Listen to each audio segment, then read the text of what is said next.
back to The Dish. As always, I'm Jalen Russell, joined again by Jalen Gray, giving you the latest from the NBA this week. Now, on Thursday afternoon, Larry Bird and the Indiana Pacers decided not to renew Frank Vogel's contract, letting him go after this 2016 season where they lost in the first round in 7 games to the Raptors. Do you think that was a good idea by the team? I mean, I don't think it was necessarily a good idea, but I'm not saying it was necessarily a bad idea either. I mean, the writing was on the wall. I mean, it seemed like, Frank Vogel, Larry Bird, and the front office weren't, seeing eye to eye on things. So Larry Bird I just hasn't think, wanted him there since I the just think, beginning. having, them going, he went out respectfully. He pushed the Raptors to a Game 7, which nobody thought would happen. Yeah. But the Raptors sort of won in spite of themselves. And he didn't get fired. He just didn't get renewed, which is the same thing in my eyes. And on top of that, how can you say this is a respectful way to let him go? This man is going to the playoffs. He's taken them to the playoffs 5 out of the 6 years he's been there. The only year that they didn't go to the playoffs, they finished 9th in the Eastern Conference, and that's when Paul George was out for all but 6 games of the year.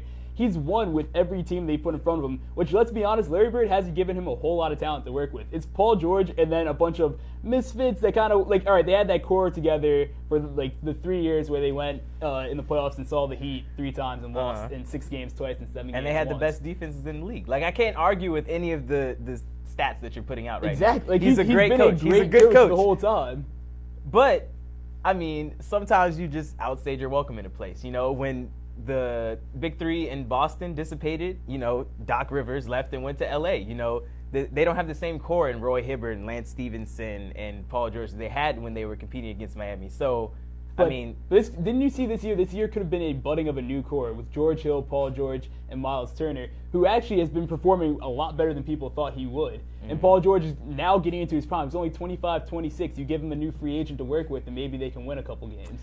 Maybe they go a little deeper in the playoffs, but Larry Bird instead cuts bait with his coach. But I am going to say, another guy who's out there, Mark Jackson, could possibly get this job. He played in Indiana, it could possibly jumpstart the franchise. Sometimes you just have to do, the attractive thing. Yeah, and I guess that would bring it full circle since the same thing happened to him in Golden State a couple years ago, and that seemed to pay off for them.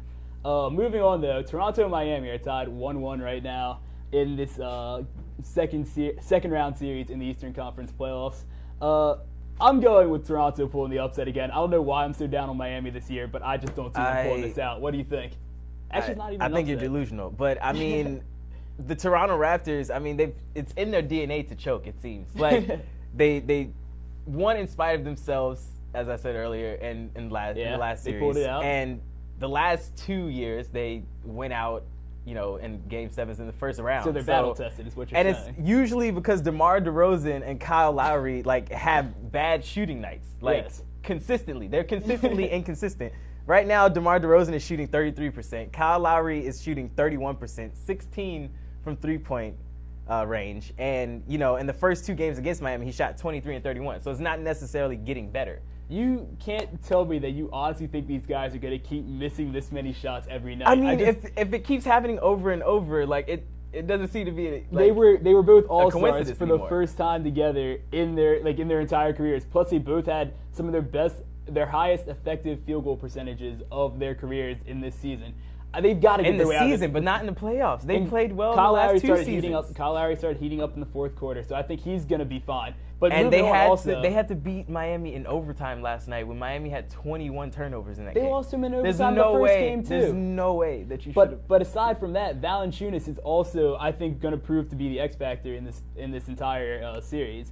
He had 24 and 14 in Game 1. 15 and 12 in Game 2 on 7 of 9 shooting. If they start getting him more touches, I don't think Hassan Whiteside can stick him in the paint, honestly. His footwork is too quick. That's if you're going to take shots away from DeRozan and Lowry.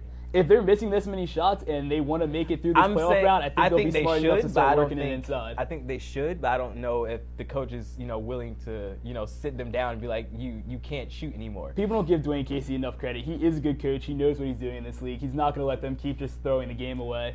And plus, okay, so they have to win one on the road. I think they can pull off the win in Game 3 and or Game 4 and get the series back evened up, and they can make their way back to Game 7. I think they pull it out. I think you have too much faith in them. I called the upset for Miami in the first round. Hopefully Toronto can make me a truth teller this time. But since this is our last show in the studio for the entire semester, who do you think wins the finals, or who do you think's in the finals, and who do you think wins it? It's obviously going to be a rematch of last year. Golden State and the Cavs. And I think Golden State is going to win in 6. I think they're just too hungry to prove that they didn't, luck out and win last year. I'm with you. Golden State and Cleveland. Golden State pulls it out in 5. That's all we have for you this week. Bulls. Thanks for watching.